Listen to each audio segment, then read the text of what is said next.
At the outset, I'd like to thank the organizers who have invited me for this session today, given me an opportunity to actually share some experiences which we've had with the machines that we use in daily practice. And I would like to thank Dr. Sandeep Shah in particular for giving me such a wonderful introduction today. Thank you very much, sir. So, my job today has been made a bit more difficult by the organizers. The reason is they've kept it after lunch. And that's really a tough job to keep everyone awake, try to strike their interest into something which is perhaps not very welcome by people who are so glued to seeing into the microscope. Anyway, I'll try to do some justice hopefully at the end.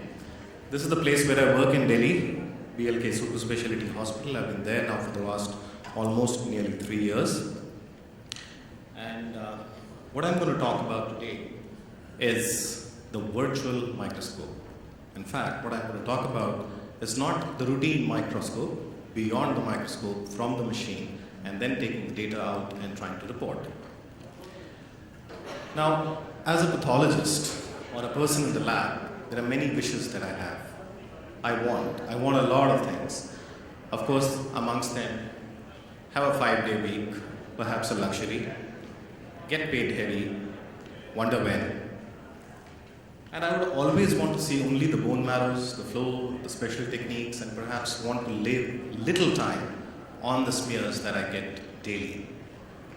I would not like to see the blood films. And let me tell you, the worst nightmare that I used to have was looking at so many blood films when I was a registrar. And I would always want to see some controversy coming up with the platelet counts. I would give 10,000, the other guy gives 20,000, the third guy gives 40,000, and I really don't know who's right. And then, could somebody help me for these platelet counts? All right.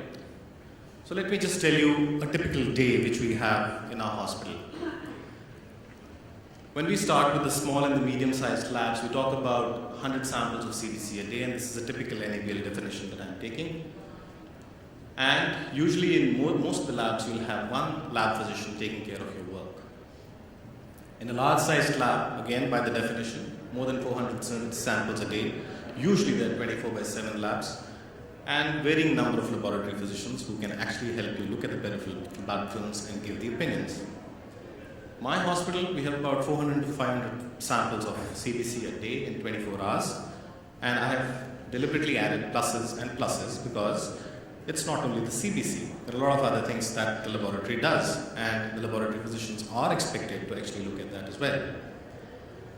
There are only 2 consultants available and 2 registrars, and the registrars are obviously on shift duties. Okay. So by this standard, if we go for reporting 400 patient profiles in per 24 hours, and remember, you have your phones ringing, you have clinicians demanding more and more and more. And to add to your troubles, there are times when you will have your clinical colleagues walking in and asking you, show me that malarial parasite which you saw, or show me that small little cell which you saw, or maybe the cell which he doesn't trust you that you actually saw. Fine. Now, I'm sure most of us have seen these printouts from our analyzers, and this is a typical 3-part differential printout. Must be wondering why have I hidden this. I'll show you it a bit later. What we usually are interested in is a white blood count, a total white blood cell count, a hemoglobin, and a platelet. Ask your clinical colleagues, do they ever want anything beyond this? Majority of the times, no, unless the person is a clinical hematologist. And what you get actually from the machine is a whole plethora of information. And we heard in the morning how important information is and how information can be converted into knowledge and finally to wisdom. So why don't we try and use the entire information which we get? Now look at this particular plot which you get from an analyzer, a typical analyzer plot. I have amplified it a bit a little more just to tell you what all information you got in addition to what you've already seen. So from this plot, this is the information that I got, and you've seen the graphs down here, and this is the platelet and the mean platelet volume. Why would you want to see a smear? Would you want to see a smear?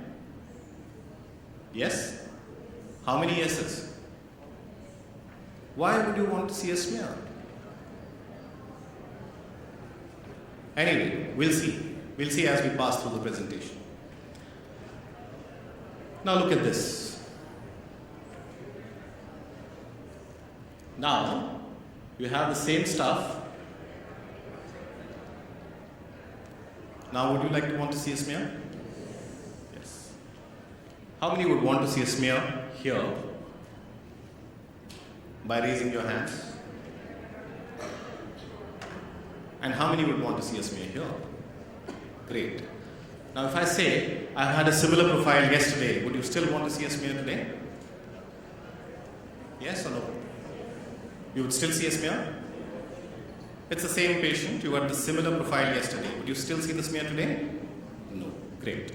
So, in fact, my job has been made easy now. We have already gone into a state where we are deciding when we'll make a smear, when we'll look at a smear. All right. So whenever you have an automated differential count coming in front of you, you need to, what is to be done is to verify your report, right? Sometimes you might need to repeat with or without dilution, maybe on the same analyzer or a different analyzer. You might need to examine the smear, and that's what I always tell, might. There is a visual differential count which can be done. There's a lot of importance given to manual platelet count, especially when people do it on a peripheral blood film, and I don't know why people think that the eyes, which the eyes see on a peripheral blood film, is far superior than a count which has been done by an analyzer. We'll see it in subsequent slides, and you might also need to do some follow-up tests. Okay, so before I get into my case studies, which will actually illustrate where you will need to do or not need to do a smear review, let's have a recap of the analyzer working.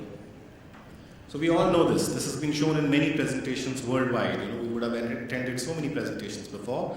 We know it's an impedance-based counting, and primarily for the simple fact that we have a cell which goes passes through the aperture, and it gives you a impulse, which is ultimately identified as the number of cells. Okay. Ultimately generating what is called a histogram, and the red cells produce an RBC histogram. This is a classical RBC histogram, a normal one. And when we see abnormal histograms, these are the different types of histograms you would obviously see. So when you have a pattern like this, one would suspect a cold agglutinin, and what would happen to the numbers? The rule of 3 would be violated, right? So the rule of 3 would have been violated already, and we have this broad peaks over here. When we have something like this, we already know that there is an additional peak which is coming in there. So we already know this is a possibility of macrocytic cells or the target cells. When we have a peak which is on the left hand side and not touching the baseline, it invariably means that there are fragments, there are microcytic RBCs which are interfering in the cell analysis.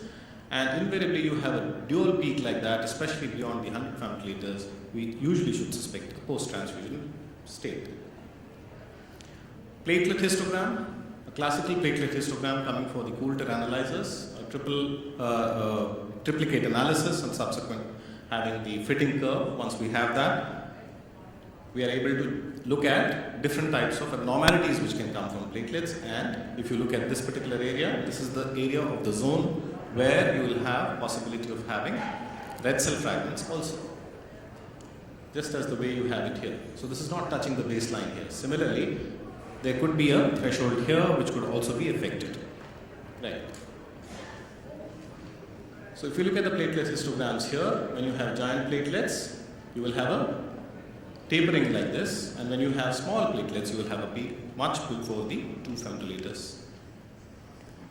Looking at the WBCs, obviously the WBCs also go through the aperture and giving you different cell sizes. So that's your forward scatter, which you get typically from a flow cytometer. And when you look at a typical plot coming from the histogram plot, the cells can be put in different areas as per this plot, as has been shown. So you have a one big peak here, which is the lymphocytes. These are your cells which are otherwise classified as undifferentiated cells, and these are your usual granulocytic cells. And this particular portion here encompasses all these cells, right? Can anyone tell me why does this cell fall here? This is a basophil, and if you see this, there are a lot of coarse granules in this, right? So logically speaking, when I have a neutrophil which has got relatively finer granules falling in this region, why is my basophil falling here? Why size? There are a lot of granules there. I would have at least liked to have a scatter which was like a big scatter here, but I don't get that scatter. Any guesses? Granules are washed out. So what happened? Pardon me? Granules are washed out. Fantastic. The granules are washed off. So what happens is, in any analysis of the WBCs, the cytoplasm usually gets stripped and a lot of granules get washed off, especially for the basophils, with the kind of reagents that are used in these machines. And that's why you have only the nucleus and a part of cytoplasm which remains behind, and it remains in this particular area. And that's why at times you're not able to differentiate this cell, especially even on the scatter plot where it forms virtually in the same region as a lymphocyte. Okay, so the different types of histograms which you can get. So whenever you get these kind of messages from the instrument, you know that your peak is going to go up like that. You have a lymphocytosis, there is hardly any other cells here, and you have only the lymphocytes. When you have variant lymphs, there is a broadening of the peak here and loss of this particular area. Only mature tube, it has gone into the higher peak here. Eosinophilia, there is very little differentiation between the peak in the undifferentiated region and the lymphocytes. And of course, when there are blasts, it's a very broad peak which you can get like that. So the analyzer is actually doing its work. It's actually giving you information about various types of cells that you will be able to see.